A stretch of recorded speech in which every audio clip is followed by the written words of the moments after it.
Hi class, my name is Lakeisha and I'm from Virginia. This week's exercise enabled me to gain insight on the many reasons why the Board of Counseling would reprimand a counselor. I was able to gain insight on the common reasons as well as the disciplinary actions. In reviewing case decisions in my state, Virginia, I ran across many common reasons. They range from insurance fraud, failing to complete continual education requirements, dual relationships, and many were reprimanded for unrelated criminal offenses. I was surprised and shocked at the amount of case decisions there were. I wasn't expecting there to be so many, and I wasn't expecting there to be as many of the reasons as far as insurance fraud, dual relationships. Like, that was a big one that surprised me. The disciplinary actions range from either a fine, a mandatory continual education requirement, a reprimand, indefinite suspension, probation, or having your license revoked.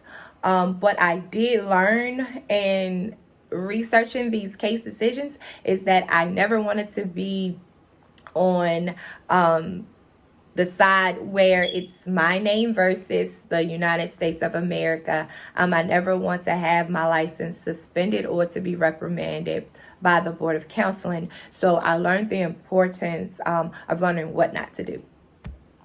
I chose a case decision out of Virginia regarding an LPC. She was charged, she violated the section 54.1. The violation was insurance fraud. And she was reprimanded. She had a license suspended by the Board of Counseling. On the legal side of things, she was sentenced to 2 months in jail, and she had an $81,216 restitution cost. The wording of the notice or the order was very vague in detail of what she did. The wording led me to believe that she'd falsified her billing, and that she rendered or billed for services unrendered. Again, she went to jail for this, so this is very serious. I was surprised at the seriousness of things. I've been in the field for quite a few now. It's been about 8 years, but still, you never know the depth of things until you begin researching it. Again, the behavior that led to her disciplinary action was insurance fraud.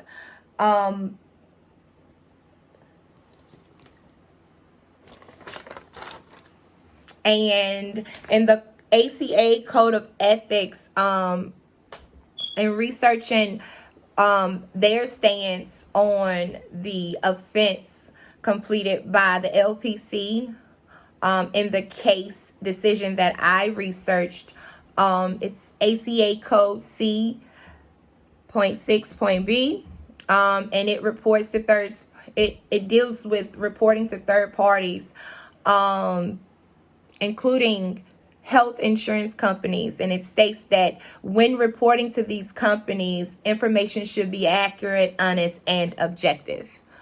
Title 5240 in the Virginia law code, it basically details that it's a crime to knowingly provide false or misleading info to an insurance company. So they support each other in that regard.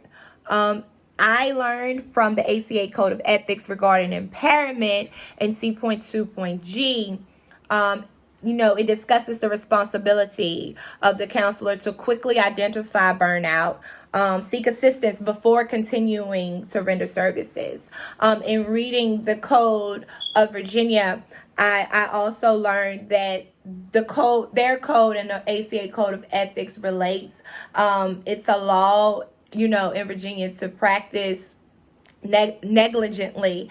And in this week's readings, as long as with the ACA Code of Ethics, I've learned that impairment prolonged can cause negligence and harm the client, and that can cause you to be reprimanded by the board. That's definitely a no-no. Thank you.